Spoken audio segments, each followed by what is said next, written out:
Cruise ship यानी पानी में तैरता हुआ बड़ा सा शहर। दोस्तों, आपने टाइटैनिक के बारे में तो ज़रूर सुना होगा। दोस्तों, टाइटैनिक अपने वक्त का सबसे बड़ा जहाज़ था और इस जहाज़ को अब तो बने 100 साल से भी ज़्यादा का अरसा गुजर चुका है और आज के जहाज़ों का साइज़ दोस्तों टाइटैनिक से बहुत बड़ा है। जी दोस्तों, क्रूज शिप बहुत बड़े बड़े जहाज़ होते हैं। ये जहाज़ बहुत ही मैग्निफिसेंट और फ्लोटिंग सिटीज़ जैसे होते हैं। तो दोस्तों, आज मैं आपको इस वीडियो में बताऊंगा दुनिया के टॉप 3 महंगे तरीन क्रूज शिप्स के बारे में। तो फ्रेंड्स, वीडियो की तरफ जाने से पहले हमारे इस यूट्यूब चैनल को भी ज़रूर सब्सक्राइब करें और हमारे फेसबुक के पेज को भी ज़रूर लाइक करें। तो चलते हैं फ्रेंड्स वीडियो की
सिम्फनी ऑफ द सीज।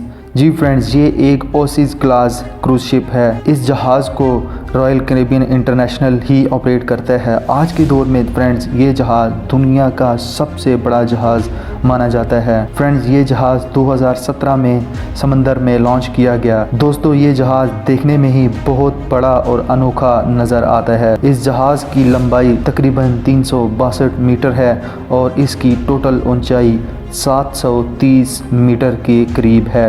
इस जहाज़ को बनाने में तकरीबन 1.3 बिलियन US डॉलर का खर्चा आया था। फ्रेंड्स, आपको बताते चलें, इस जहाज़ पर तकरीबन 12,000 लोग एक साथ सफ़र कर सकते हैं। फ्रेंड्स, इस बहुत ही अनोखे और बड़े जहाज़ में basketball, restaurant, swimming pools, bars, cinemas, parks और दुनिया की बहुत ही बड़ी बड़ी सहूलियात मौजूद हैं। दोस्तों, ये जहाज़ देखने में किसी बड़े शहर से कम नहीं लगता। दोस्तों, इतना बड़ा जहाज़ होने की वजह से इसकी टिकट भी बहुत ही महंगी होती है। तो जी फ्रेंड्स, कैसी लगी आपको हमारी आज की ये वीडियो? हमारी इस वीडियो को ज़रूर लाइक करें और जाते जाते हमारे इस यूट्यूब चैनल को भी ज़रूर सब्सक्राइब करें और साथ ही साथ हमारे फेसबुक के पेज को भी लाइक करें। तो हम आपको मिलेंगे नेक्स्ट टॉप 3 वीडियो में।